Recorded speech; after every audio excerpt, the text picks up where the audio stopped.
So I'm an intermediate whitewater canoeist and learning, lots to learn. I've not done many trips, and so part of the attraction of WCA for us is to have access to people who are doing trips and get to be a part of that network. It's always been my dream to canoe this, the Bloodvein River. The Wilderness Canoe Association linked me up with a group of people with the knowledge and the experience to plan for a long trip. 16 days, lots of whitewater, and lots of technical skills to learn. It's been an amazing experience. People are very friendly to me, and I also learned so much from other experienced paddlers. Here he is. It's Gary from the Wilderness Canoe Association. How you doing?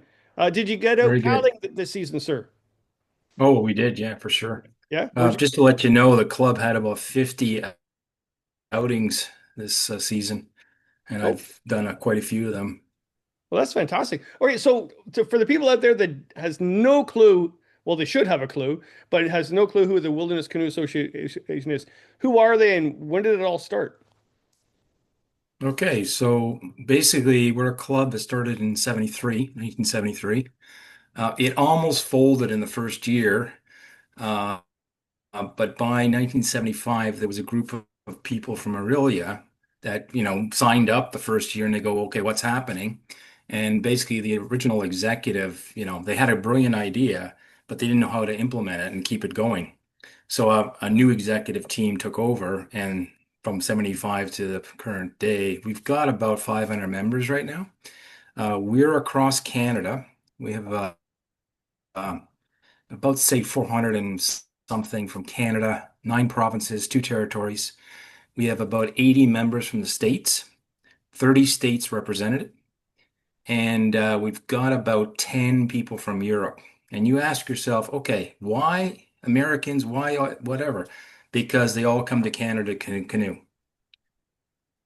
So who had was it one individual or a group of people that had the epiphany back in the 70s? Like was it a night at a bar or something? A lot of clubs started in the 70s. They all started kind of in that era where people wanted to explore, etc. I never knew those people. I came on board around 2010, but we do have some people on the executive and, pretty active. They started around 75. So I managed to piece together the story as well as I could, because we actually had our 50th anniversary about 2 years ago, 2023, because we started in 73. So, I kind of pieced together the story because history gets lost, right? So for the last 15 years, I've been actively involved. So I got that history, but everything before that is, there is some history because we have this great quarterly magazine called e-Nastawgan, and you're probably aware of it. It's published since 73. It's changed its name over the years, but one of the kind of important things, e-Nastawgan is looked at as a national, treasure almost. It's actually the, what's it called? The national, let me just pull up my notes here because it's kind of an important thing here. Oh, and by the way, while you're doing that, it's a Whiskey Fireside chat, and I'm having... Oh, is it? Ardmore, that I actually found in the basement that it was already opened, and I'm not sure when I opened that, but I had to blow the dust off it. Okay. Well, I would say I'm not into whiskey, but every canoe trip I go on, as long as weight's not an issue, I bring a little flask like this, and it's kind of like a Bailey's. This one is actually Cabot Trail maple cream liqueur, which very nice. I put in my coffee, which I already have, every morning. So for the people that know me, that's why I'm so mellow in the morning. That's good. That's good. Well, cheers on that then.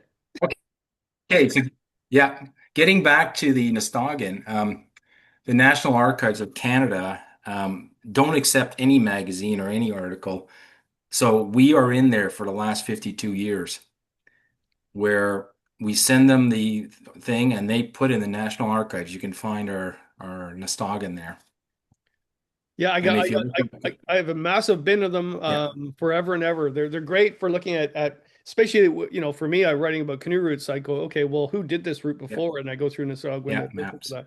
But also, Yeah. you've got the myccr.com, which I got to Yep. say, back in the day, I'm not saying, because things do evolve and change, but back in the Mm. day, I remember before we had so many forums and stuff like that, I would spend every lunch hour when I was teaching at the college, run to my desk to look at my CCR and look at what was going on. And then I would Okay, even, so maybe to explain, my CCR means my Canadian Canoe Routes. yes, It's a yes. website that we actually we didn't start it. So I do have some history on that, Kevin, if you want to hear my history here. I did put some notes together that I sent to you. Um, the person that started was Richard Munn, and it was Yeah, actually Richard. originally Yeah, called Ontario Canoe Routes in yeah. 1995. And by 1998, he changed it to Canadian Canoe Routes. But around the same time frame, 1998, it was just getting to be too much. So he decided, well, he was going to fold, but we said, no, we'll take it. So we purchased it for, some nominal fee. And we had a couple people deeply involved. One was Alan Jacobs, who you could see his writing historically and answering questions in the forum, etc. And Marilyn Spritzler, who was really doing the web-based stuff, making sure everything's working and keep working. Those two, well, Alan actually just passed a few years ago. Marilyn is stepped aside around 2020, and now Matt Eberly, who used to be our webmaster on WCA, is now the webmaster there. But there's a lot of overlap with the people and, helping and whatever. That website, we're trying to always break even. So we have these ads that play in the background that we make some money on it. And it all goes back into the website to, for the servers and stuff, whatever. So basically it's a not-for-profit kind of, entity. Yeah, well, cheers for Alan there. Yeah, Yeah. yeah, that he deserves a big cheer actually. And Yeah. also, yeah, I remember Richard doing all that. Actually, a great story about Richard was he did one of my trips down the Mississauga River, and he took the wrong. Actually, the outfitter dropped him off at the wrong lake. Okay. And then he cursed me for at least a couple of months because he thought he was on my trip, but then he realized he was dropped off at the wrong lake. Mm. Anyway, I'm blabbing. So yeah, so we have MyCCR, we have Nosogwin, and we have a great organization that started with a small group of people back in the 70s, and now Yeah. you have a good solid amount of paddlers. So two things here. How has it evolved to now? So to go back to it, like it was a bunch of people, then it went online, and then it went into a newsletter. Mm. So what's the main thing of how you get your voice out there? Is it still those things, or is it? Well, yeah, I wouldn't say the newsletter because in the early days there was no internet. You have to post your trip 3 months in advance, put in the newsletter. People would see a telephone number, you'd phone some number, and you'd organize a trip. And it was always projected about 3 or 4 months in advance because Nstalgan would come out quarterly. Now, of course, we have an online presence, so we can and any member can post a trip. Our outings, committee kind of reviews the trips before they go live. So if you're going to post, whitewater and we're going to do the Niagara Gorge, you've got to have some whitewater experience, So we kind of look over people depending on the trip they're doing. If it's just a simple trip, the new people usually launch those. But as you build experience in doing, higher class rivers or more wilderness remote where, you could get in serious trouble, we kind of make sure you're capable of doing that. Yeah, yeah, because I get asked a lot by a lot of people saying, okay, I don't want to go solo. I want to try this canoe thing. I'm really Mhm. nervous about it. I don't have a lot of gear. I'm not sure if I should get involved. And I usually say, well, you should join a club, whether it's a local club like the Oshawa Canoe Club, for example, or even the local club here in Kingston, or the Yeah. Wilderness Canoe Association. Is that how you get your members still? Is that people just are looking for other people to paddle with? Yeah, I would say 50% is word of mouth, where somebody knows somebody and they said, "Oh yeah, somebody mentioned your club," and they, contact us, they sign up, and then they see an event and they'll go on it. 50% are like from the internet randomly, YouTube, they see a YouTube video, Facebook, etc. Maybe this, who knows? The beauty is, I mean, you can join a club. There's so many advantages. One is, especially our older members, they have the experience, they have the knowledge. It's just like you've written all those books. Well, we have people like that wrote articles. They've been on major trips all over the place. They know the put in, they know the airplane, they know the shuttle, they know the rail, they know the whole thing. And we have this thing where we have basically 50 years of maps and information for people that have retired over the years. They just say, here's a wad of, a couple boxes of stuff. So we're digitizing that. So you call up the map library and you say, I want to go to whatever, Wabakimi. And they say, oh yeah, we can send you, X, whatever. We'll scan it, we'll send it to you. Not only that, oh, Gary went there 3-4 years ago. Gary, would you like to talk to Bob? Bob, would you like to? Yes. You trade emails within an hour, and we could do a Zoom with them and say, okay, we went here, we did this rapid, it was easy, all the way through. So membership is about $45 single and 60 for a couple, but membership pays for itself in one information package like that because somebody went before them and told you everything. You've done all the groundwork, figuring out the shuttle driver, whatever. So there's a huge advantage there. So what is the main carrot though? Because some people would be saying, okay, you're giving all this information for like for $60 or $45 was a really good deal. And I mean, people ask me, why do I write guidebooks? And obviously it's not for the money. I do not make a lot of money doing it. No. But I did do it because Kirk Whipper actually told me once years ago, he said, you need to get people out there so they can experience the wilderness so they will protect it when it needs protected. Is that the whole idea? Because really, you're giving all this, it's almost like you're giving the information of your trout stream, right? I mean, or the crown land spot. I mean, some people don't want to give that information Agreed. away. So why would you do that in a volunteer basis? Well, it's kind of like passing on, passing forward, passing on, whatever. Like people that get to a certain age, like I've actually just picked up a canoe. You get people that are retiring, they can't pick up the canoe anymore, whatever.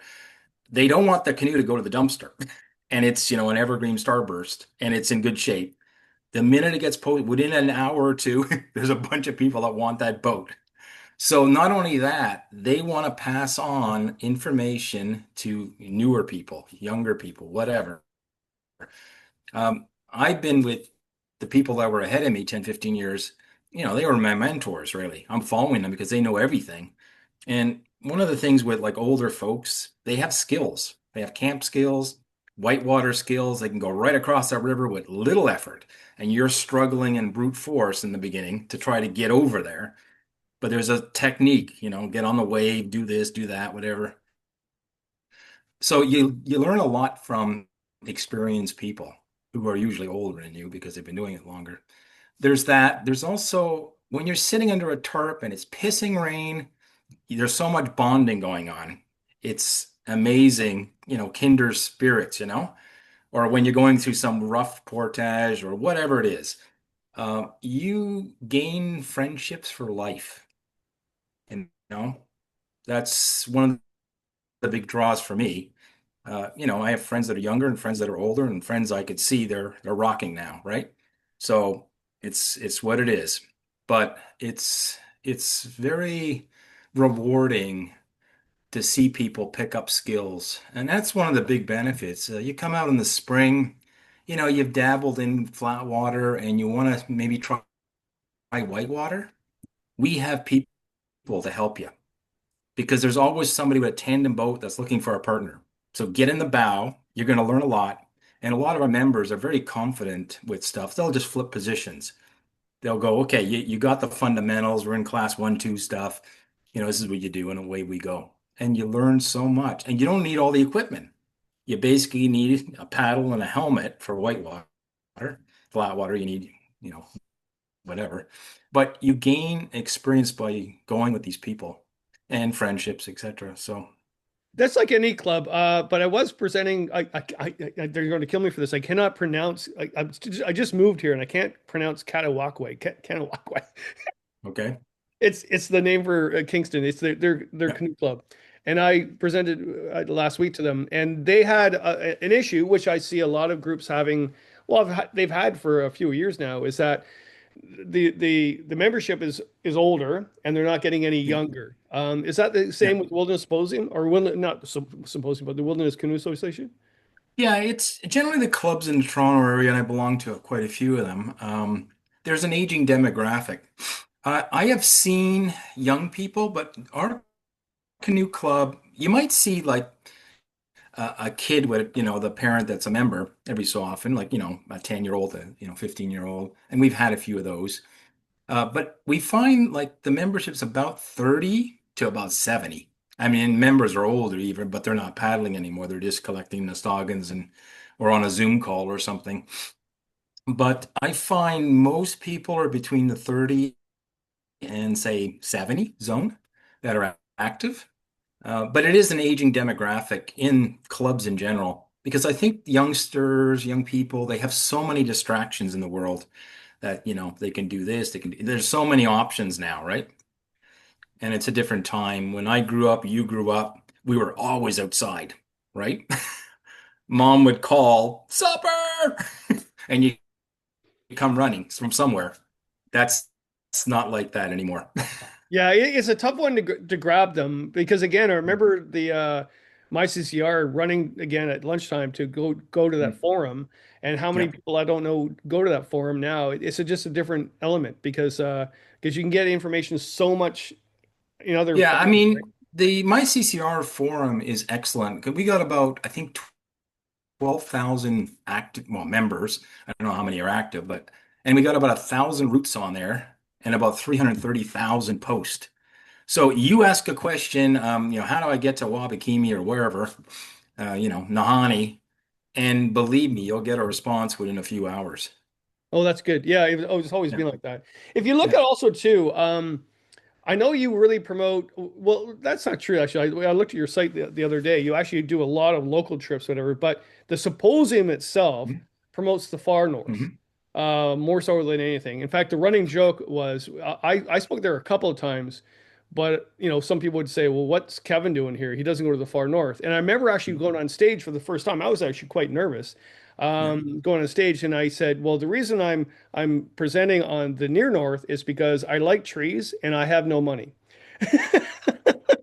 So, Yeah. would that be an element to look at? The Wilderness Canoe the organization is for you guys. You're looking at more northern trips as opposed to near. Well, I would say, we're geared around Southern Ontario because most of the members are from Ontario, like 300 and 325-ish, or, Southern Ontario, New York State, Vermont, that kind of area. Um, the Canoe Symposium is a separate organization. I mean, it's run 100% by WCA people, but we have these separate organizations like my CCR is over there, and there's a board running it, but there's a dotted line to us, and of course that we're sharing people like Matt, etc. The same thing with the Canoe Symposium. It's for people that don't know, it's a thing that started in 1986, I believe, by George Lusky, who passed away a few years ago, and Alex Gusav's taken over. But that's been going since 1986, where it started in his, hall somewhere in his basement, and grew to the point where he went to the college up in the Don Valley, and now we're up in York University. But basically, it's a separate group that run that. Of course, people giving presentations. There's a lot of WCA people in there, and outside people also. It's anywhere from local, maybe some camp school person will give a presentation, all the way to fantastic explorers. That, travel across the top of Canada in one year or whatever. It's a real collage of people that Alex tries to bring to the forum. Usually there's about 500 to 700 people in February at these events, and there are people that come up from the States too for this event. So it's quite popular. Oh yeah, it's amazing. It was to me a Yeah. religious experience to go there every year to go to that. Yeah. I My love going because it's so motivating. Like, whatever you're striving for, there is somebody who just did it, and you can go up to them and talk. the problem I have, and a lot of other people I know, is that it's the same weekend as the Toronto Outdoor Adventure Show, and I'm not Right. sure how that ever happened to be, but Yep. I work at the Toronto show, right? That's my main Yep. show for the Yep. year, and I for a few years now, I have yet to be at the Wilderness Symposium Yep. because of that, and I thinking, well, I can probably go to both, and I can't. I mean, I'm presenting on the Saturday, Yeah. so Yeah. is That's one of the limiting factors because the people are divided. So, but we're still getting like 700 people at the event, and it's a full house usually. So now, when was COVID, we had to go to online, and then after 2 or 3 years, we went back to York University now. So I think that's up and running. I think Alex has got it. I just saw some stuff saying he's gonna have it. So, it's a lot of work, organizing all that kind of stuff. But, same thing. It's 100% volunteers. Whatever money's going in, he's breaking even. yeah, He's yeah, just trying not to lose his shirt or something. And, you're up front. You're renting the hall. You're getting the food. Whatever. It's a little bit of risk because you're guessing at how many people are going to show up with fixed costs and variable costs. yeah. So, It's a but stressful thing. he seems to be okay. So. Yeah, Yeah. I know a few young people last year have started their own symposiums everywhere, and they've Yeah. contacted me and said, "What do you think?" I went, "Well, good luck. I mean, it's not Yeah. easy. No. If your carrot is money, then whatever, anything in the outdoors, to be quite honest, Yeah. whether it's teaching or guiding, whatever, if it's money, then well, you're going up the wrong tree." Yeah. Um, No, this is the people that are involved. There's the love of doing what they're doing, and they're giving back to the, community basically. yeah, Yeah. that's good.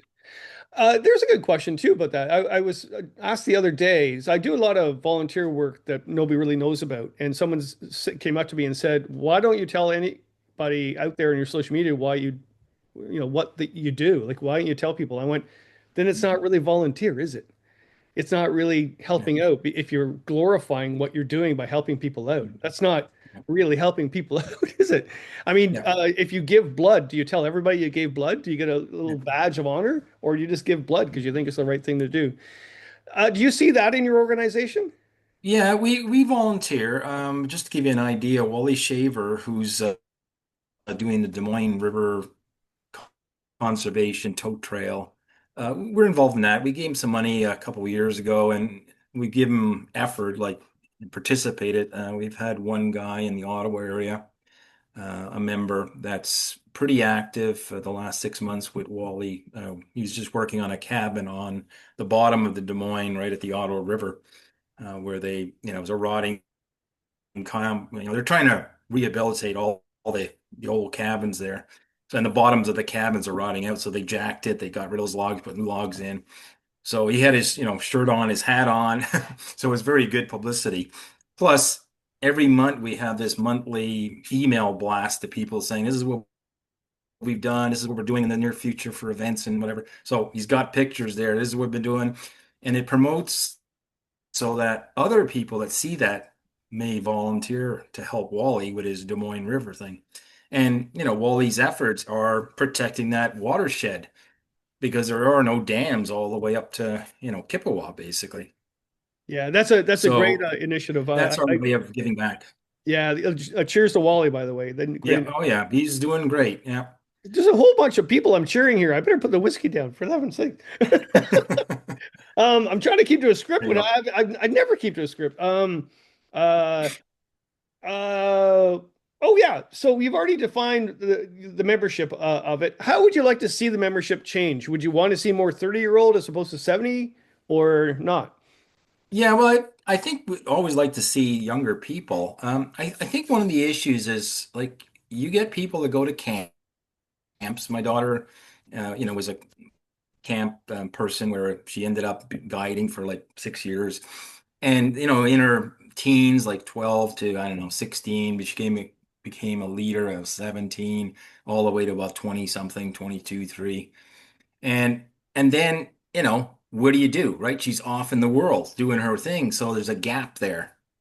And I could see there's an issue that young people, like, they don't have a house, they have a little apartment. Where are they going to stick a, 16-foot canoe, right?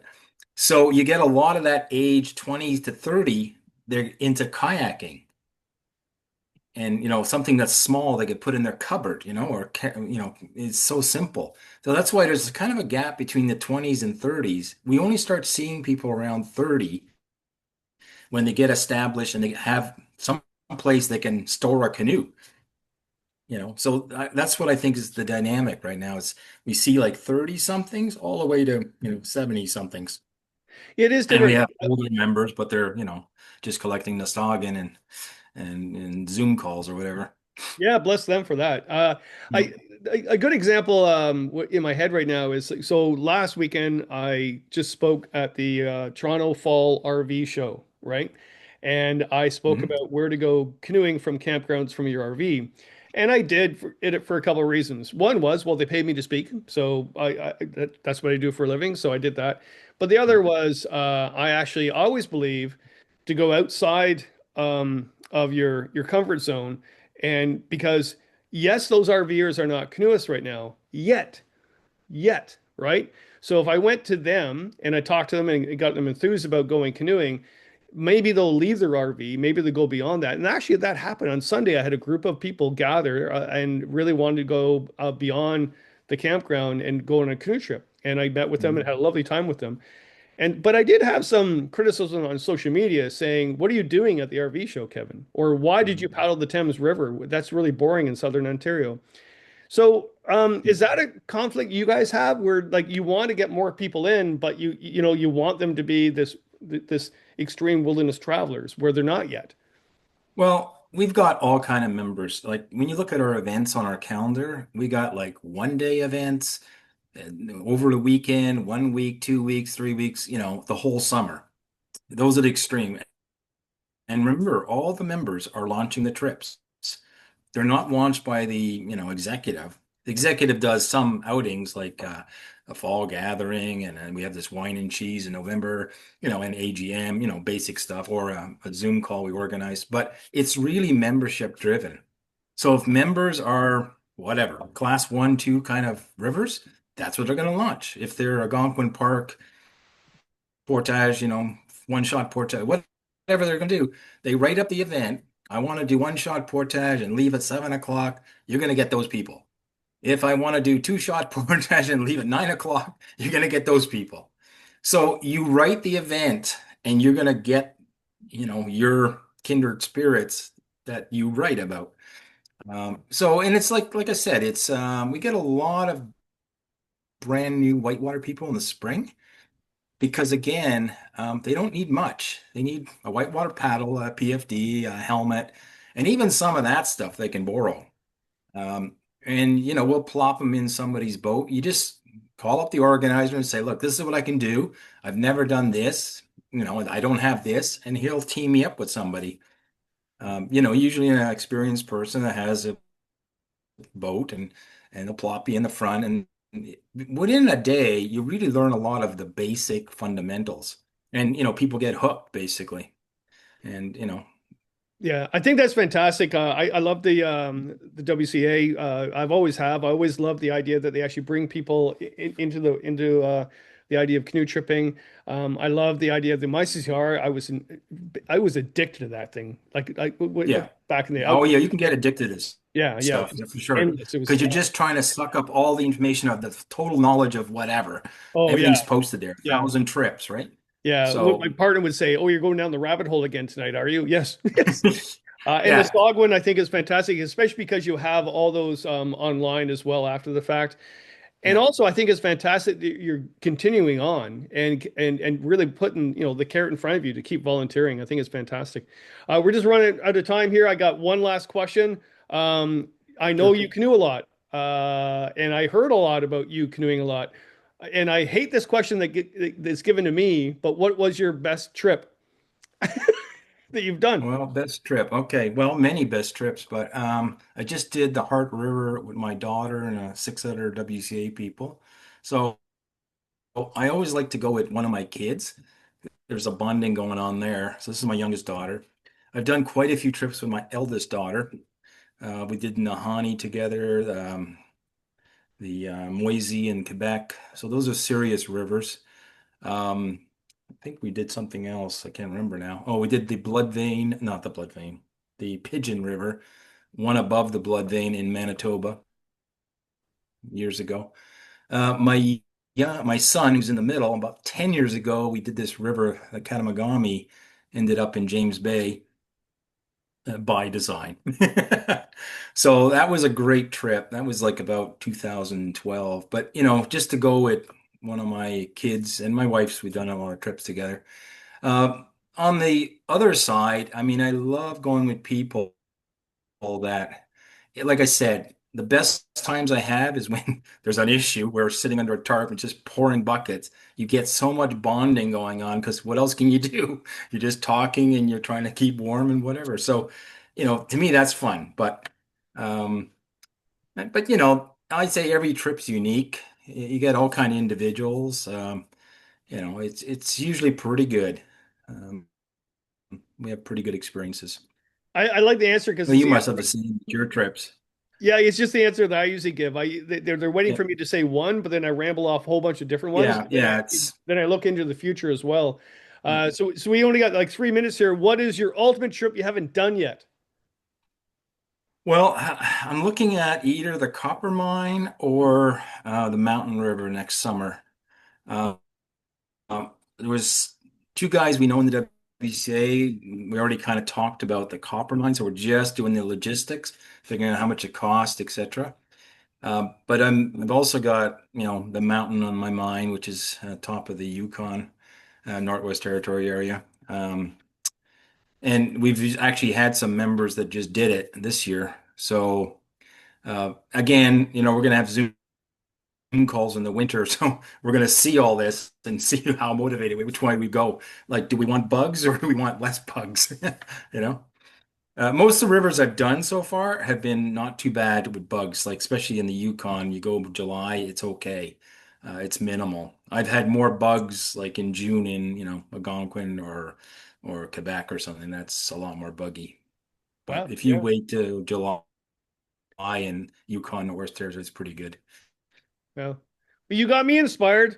There you go. I'm ready to go. I'm ready to go. Yeah. Well, If people are interested, there's a whole pile of YouTube videos of various trips we've done. Um, our YouTube videos are not per se flashy. They're more factual. This is the put in. This is what we did. There's the drop elevator. There's the water level. More of factual. Like it's almost like a guide. I've got people that come back to me saying, "Watch your video because I'm doing that river next year." Etc. So yeah, no, I watch them all the time for that reason, actually. So, yeah. but cheers, Gary. Okay. And fantastic. Thank you. And the season might be over. Well, it's not over yet. I'm going on a canoe trip in a week. But hope to see you on the portage next year. And good luck with the WCA. And thumbs up. I've always been 100% behind it. So, yeah. Okay, we'll have people look at the website and contact us, and we'll give you some more info. Okay, I cheered too many people tonight. That's I'm done. I'm having tea now. Thanks very Gary. much, Kevin. Visit our website, send us an email, or say hello on Facebook or Meetup. The Wilderness Canoe Association is a great way to enjoy adventure travel with others. Join us today.